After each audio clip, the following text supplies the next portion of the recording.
Welcome to Lunchtime Live. I'm Leslie. I'm Ed. I got the graphics to work this time. Fantastic. Finally. Congratulations. And they Look went at that. away. Beautiful. Well, we got a new computer here in the Round Toe Media Studios, otherwise known as the Crypt. The Crypt. Linda made us a sign. Depends, I guess, on how we feel on Monday. Yeah. There's choices there for us. We got a new computer, and I realized it could handle all the things I had hoped I could throw at it. So at the last second, I moved at the graphic, and I was like, let's go for it. It's the little things. Do it. Happy Monday. Happy Monday. Happy Monday, everybody. We just recorded our 100th podcast episode. Bravo. Huzzah, as they say. We're right in the middle of our Christmas Carol series, which is wonderful. super fun. So want to know what you guys feel like chatting about today. So leave a comment. I know there's always like a big delay in comments, so it'll take a hot minute. But if you guys are here, we'd love to know what's on your mind this Monday morning. So close to Christmas. 2 weeks, basically, we'll call it, because week and a half is just going to stress me out too much. So I'm going to call it 2 weeks. Give yourself some breathing room. Yes, definitely. And I'm excited. We have some exciting things coming up here at the church. Yeah, tell us a little bit. What have you got planned? Oh, well, I will. Thank you for that lead in.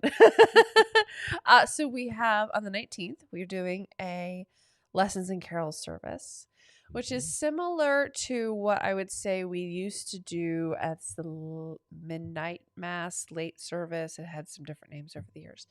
The late service on Christmas Eve. Yeah. So this is the big, I'm calling it a festival service. We have a brass quintet. We have an amazing brass group that is joining us. They were here for Rally Day. If you guys were here for that, so you'll know how fantastic they are.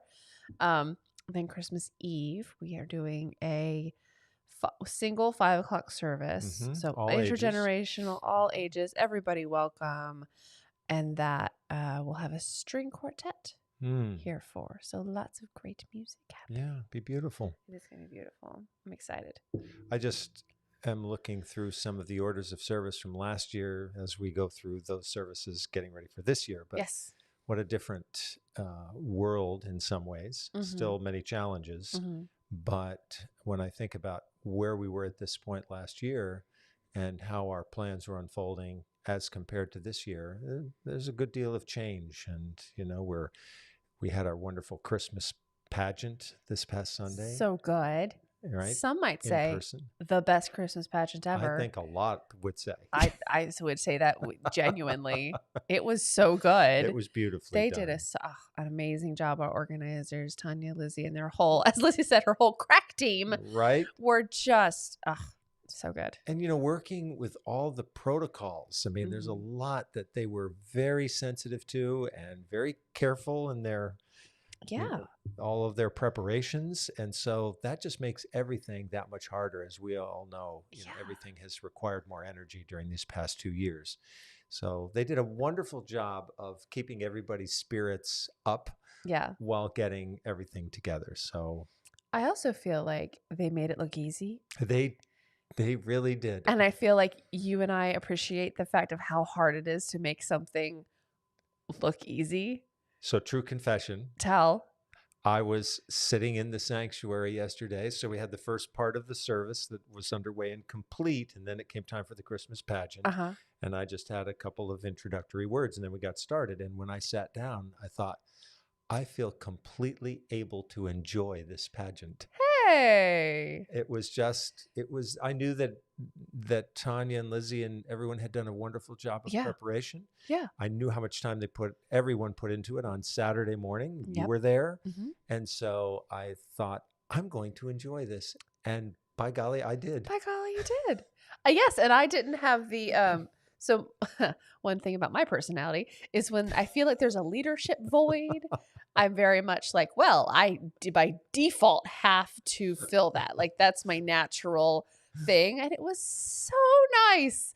I wasn't worried at all. I sat up there. Everything happened in order. Like the soloists and I were just like, this is fine. Everything's fine here. One of my brothers used to say, if I'm not worried, then I'm worried. And I didn't buy into that yesterday. A shout out from Carolyn. Happy Monday. Wanted to give a shout out to Lizzie and Tanya and us. Thanks. We didn't do very much for the best pageant ever, which we all enjoyed, appreciated. Agree with you on that one for sure. Absolutely. It was a gift. I think for me, it was an early Christmas gift to have that space in the sanctuary and to look out and see how full the sanctuary was. And I think that was really, that was a tremendous feeling and a feeling of fullness. Right. So our congregation's been wonderful, and some people are coming back at different stages. Sure. And the pageant was a wonderful opportunity to have all of our church school children. They've been out there. They're all still connected with us. Mm-hmm. We've been connecting with them, but we haven't always seen them in the sanctuary for a variety of reasons, quite understandably. But now vaccinations are taking place. Yay. And that's a huge plus. And so to be able to see them yesterday, that was a gift. Absolutely. Absolutely. And I think I was thinking back to how far we've come from last year. Oh, my heavens. If you weren't there, we had this feels like it was 5 years ago. We had a Christmas Eve service in the parking lot. I'm glad you were going to mention this because I wanted to bring it up. It's worth mentioning. In the parking lot where everyone was in their car. It was like a drive-through movie, but with Christmas. And then the wind was blowing, and so the Christmas tree we had kept falling over. And that was very symbolic of the whole thing. Keep propping it up. Yeah, we're just like, prop up Christmas. It's fine. It's fine. Nothing to see here. Not everything. It's fine. We're fine. We've been so hungry to connect that people afterwards said how much that service meant to them, even though they were sitting in their cars with their windows down. I mean, we tried our best, guys. Right. And it as we like to say, it was what it was. Yes. But I have thought back on that service because we've tried just about everything we could think of over the past 2 years to continue to connect. And, I think the thing that felt odd about that service to me is that all of those who led that service were kind of in that island in the middle of the parking lot. All the cars are around us, and it felt like one of those, kind of an espionage movie where you're trying to do something in secret, then all the cars pull up and shine their lights. Yeah, and you suddenly realize you've been discovered and found. Right. Well, it is also fun. This is such a little thing, but the fact that I don't know about you, but I have auto lights. My car, I don't turn on the headlights at night anymore. Yes. So that a part of the process of getting people to their spots and ready to go was like, you have to remember how your headlights work. Yeah. It's like we don't turn them off anymore. Right. It's like not a thing you do. Oh my heavens. So it's all the things you don't think about. What a time. Then the tree fell over again. Right. Well, Christmas will be celebrated. We will find a way. Yes. I think that's yes. The other thing that struck me, this is not about the pageant, but Susan and I went into the city to see a show last night. Mm-hmm. And New York City is, especially around Broadway, is jammed with people. That's what I heard. And it's the second time we've been down in the last few weeks after having not been down at all in a long time. But it was astonishing to see how many people were around.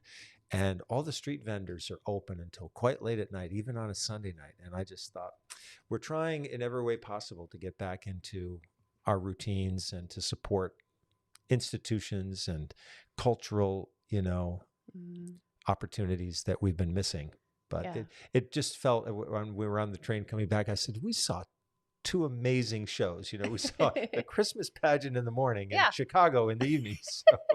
A little different. A little different. Vibes, for sure. But there it was.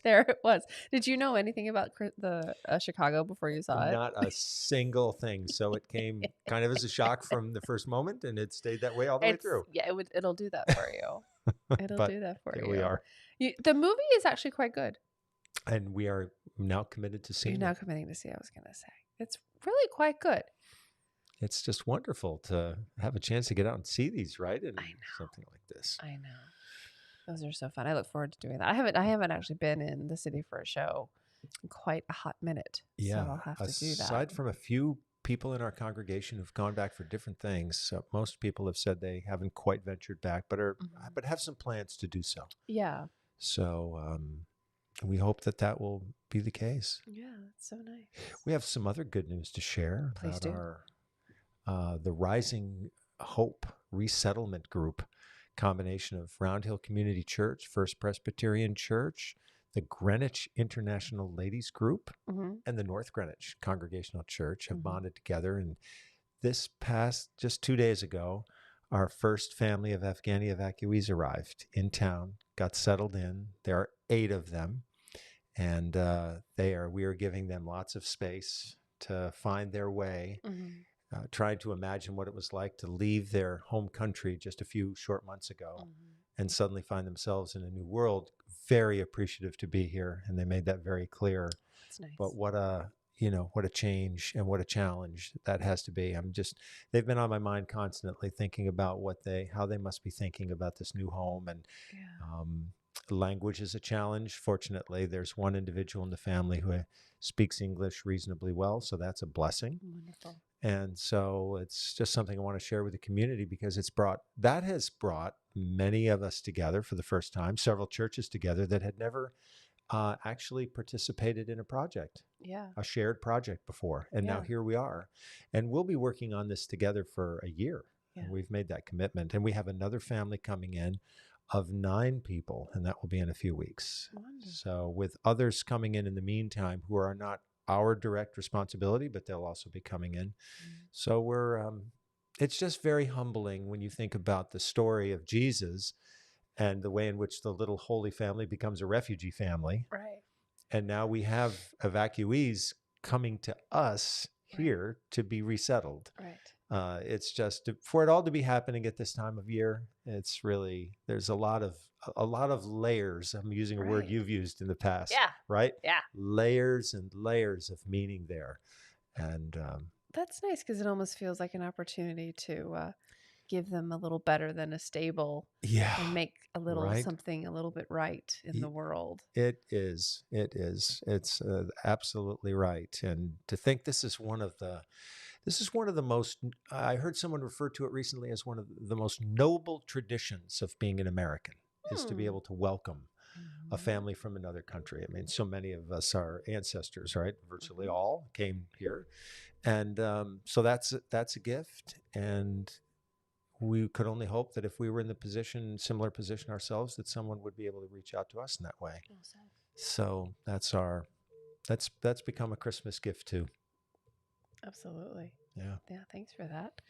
So, some housekeeping for you guys today. We are here today. We are here next week.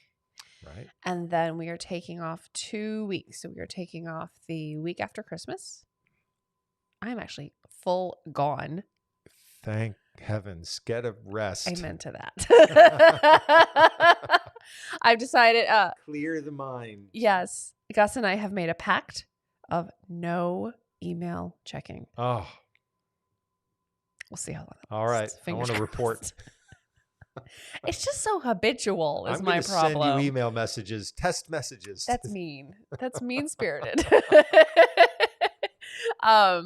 And looking forward to that very much. And then the week after, we will also be gone. So we will be back to Lunchtime Live on the 10th of January. I got there. The 10th of January. Right. So 2 weeks off, everybody.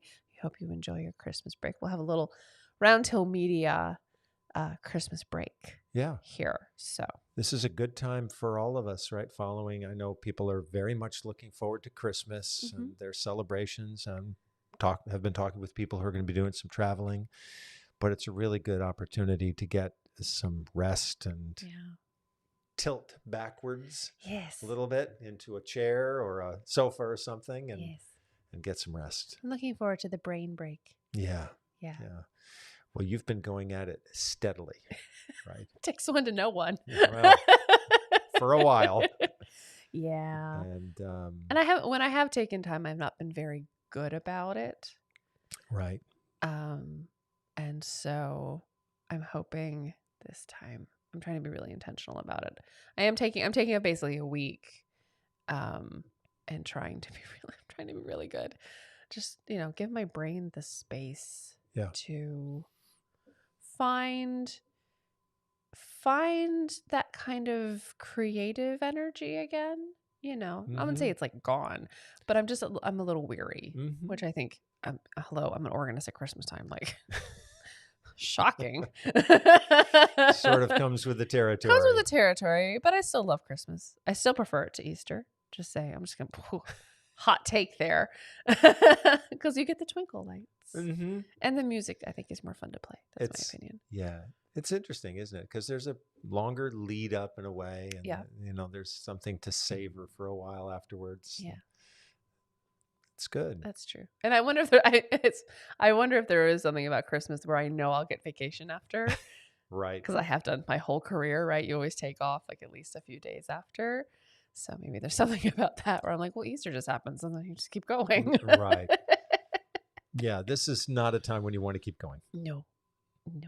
Well, I've been reading a lot about what the mind, what the brain needs, the body needs for, I guess I would almost use the word rehabilitation, That feels like an accurate word, yes. Right? Yep. And so we have to learn how to re-inhabit our bodies once we've been pushing them pretty consistently for a long time. Yeah. So you get to model that for all of us. I'm going to try. I'm going to really try, guys. Get a change of scenery, stop checking my email, just try to think about, I don't know what I'm going to think about. Think about other things. So we're taking a little road trip. I think it'll be very nice. Yep. Looking forward to it very much.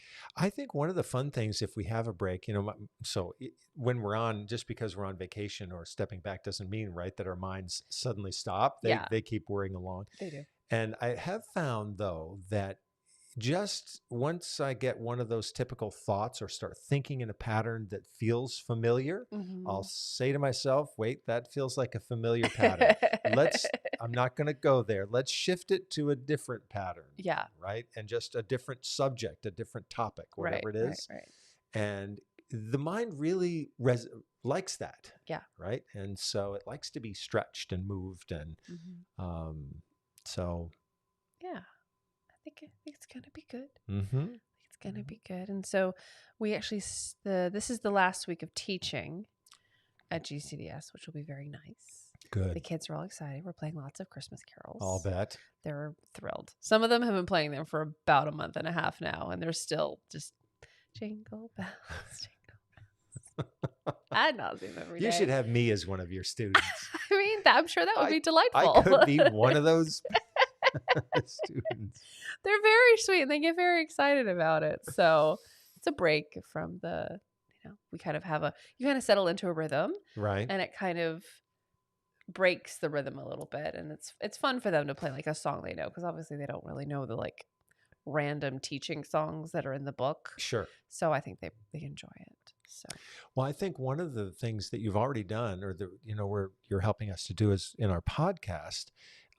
We've been doing some deep dives into the Christmas carols. Yeah, so fun. And I think the fun thing about that is that it's prompting me from time to time to take a familiar song and Google it. Oh, yeah. And find out the background, because it's true of, also of the more secular kinds of songs that are associated with Christmas. There's often wonderful history about those songs. And so that would be a great thing for some of our listeners to do. Just invite everybody to occasionally, if there's a song that you're singing, you love it, just to pause and say, how much do you know about that? Because that can really add a lot. And we were talking about Go Tell It on the Mountain, and it's emerges out of the tradition of the spirituals. It emerges out of slave culture. Yep. It points towards a dream of liberation. So these hymns, they're like time machines, right? They carry the past, but they're coming into the present to carry us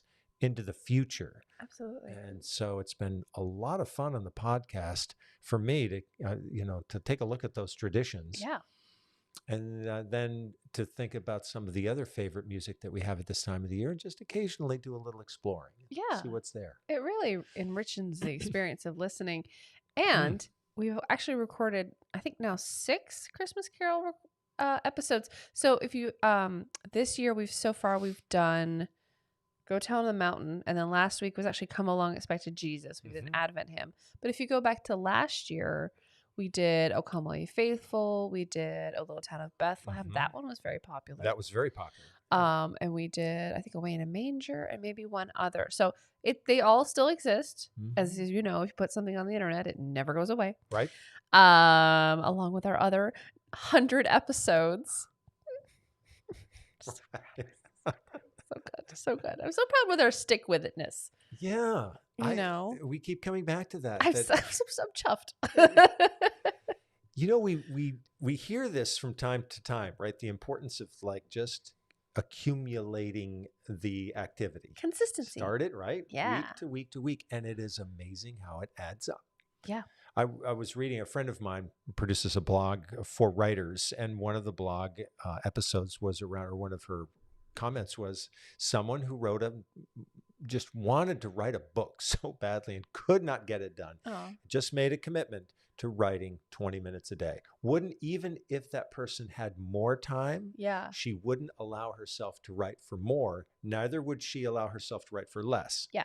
But it was 20 minutes a day. And I think over a year plus minus, she wrote her first book. There you go. Because she really trusted in the small thing. And it added up.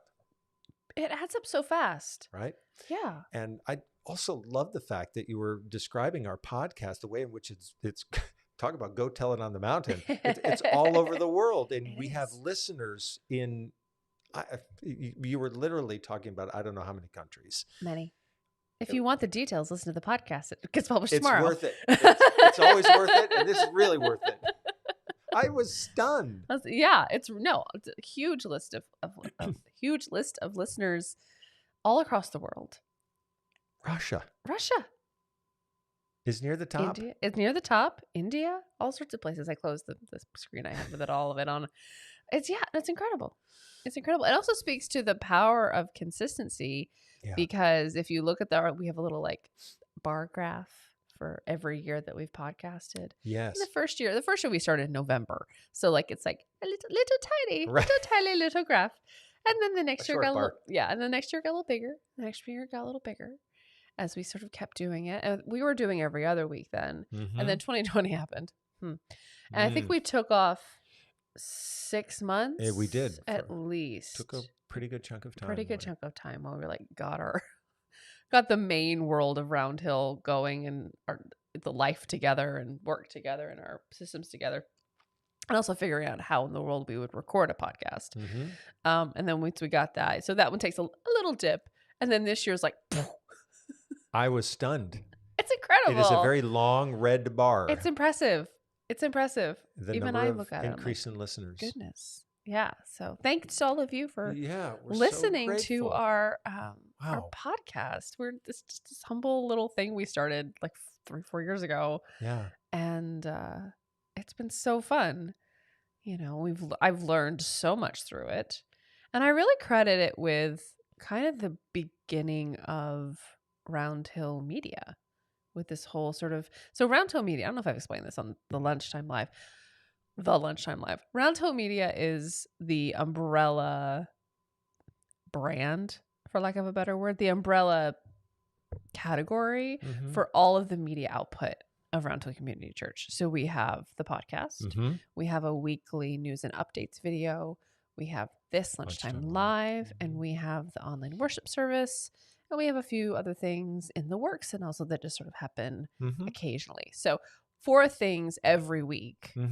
And it all started with our humble little podcast we used to record in a closet. Isn't it amazing? True story. True story. True story. And now we have this. Wow. What a change. I love it in here. It makes me really happy. You know, I used to avoid the basement of the church building at all costs. Do you know I didn't even know it was here for like a solid year and a half? Well, that's a good thing. Yeah. No one told me. I mean, I didn't ask either. I didn't. Those like dark stares, and I was like, I'm not gonna. Well, it's actually a kind of a quiet hub of activity because our campus manager Roland is here in his office, and making it happen. There's activity here, but there hadn't been anything like this, and I just think that's another, a beautiful metaphor, right, for the transformation of one space that suddenly then becomes a way to reach out to people across the world. Totally. I mean, who would have thought of that, that was ever possible? When I first arrived here almost 9 years ago, nobody was talking about a podcast, right? No one, that wasn't even, I can't remember a single person mentioning that. And now here we are in almost 2022. Yeah. Where it's become such an important feature of our life. I have a question for you because I genuinely don't know the answer. Why did we start a podcast? I don't remember the conversation where we were like, yeah, let's do that. Let's try that. Or What I should say is, Leslie, I can't believe that you don't remember. I know it's offensive, but I'm sure. I can't say that because I'm not exactly sure myself. I feel like it's like any great idea we have around here where the idea happens and no one's really sure where it came from. I think there's that's the truth. Yeah. And I think the other part of it is we're trying to stay open all the time to ideas that come to us. Mm-hmm. And I do think that we were reading a lot about podcasts. And, and listening to a lot of them ourselves, right? And just wondering, why are we not doing that ourselves? Yeah. Can't be hard, can it? Yeah, right. Oh, boy. Oh, boy. Yeah. Oh, boy. If it was me doing it. And the graveyard of microphones I have over there. So I like that. It's like a lot of different things in general that we eventually come to call projects or initiatives. They often start in very sublime ways. Right. It's somebody mentioned something here, like, have you ever tried this? Have you ever thought of doing that? Yeah. And then it sticks. It becomes like an earworm. Yeah. And you can't quite let it go. Yeah. And then lo and behold, suddenly one day you wake up and you've done 100 of these episodes. Right. And to your point, which you've made several times, about the number of podcasts begun and then ended in fairly short order. Yeah, I think the average number of episodes for a new podcast is 7. Most people don't make it past 7.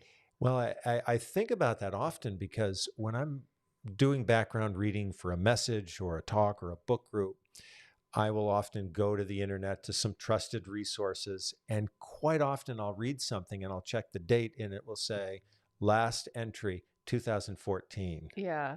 Last entry 2016. And I'll go back looking for some history and I'll see that someone indeed started a blog. Yeah. And it has about 8 entries. Yeah. So it's not an easy thing to keep going. There are too many other pulls on our time. I know. Poor blogs. May they rest in peace. Do you remember when blogs were the biggest thing ever? Every day I would read like 5 different blogs and they would have entries every single day. Yes.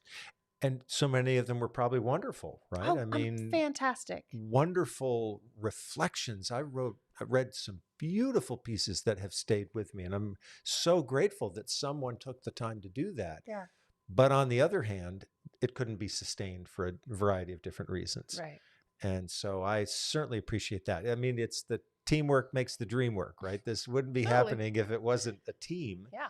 And so and don't you think, Leslie, it's also now that we're in Lunchtime Live, more and more hunger for this kind of format, video format, that seems to be on the rise. Is that fair to say? Oh, yeah. Yeah. Yeah. And so I think that says something about us too. I'm become a real fan of Instagram. Yeah.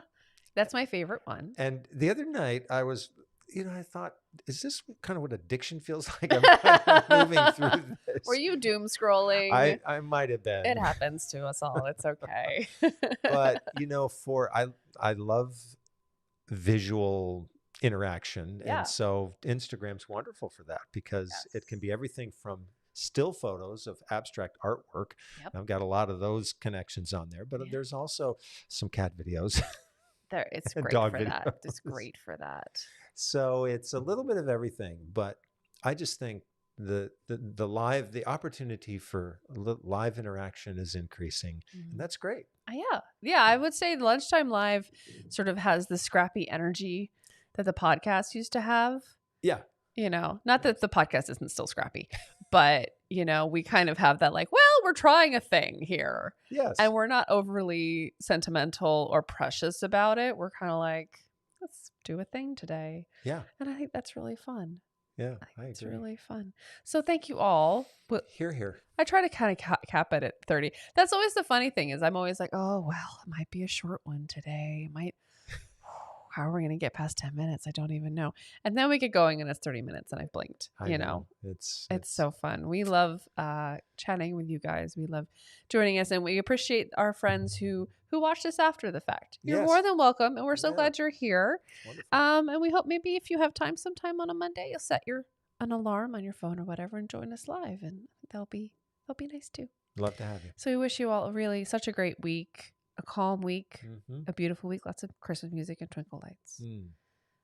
Drink it in. And we'll see you guys back here next week. Blessings.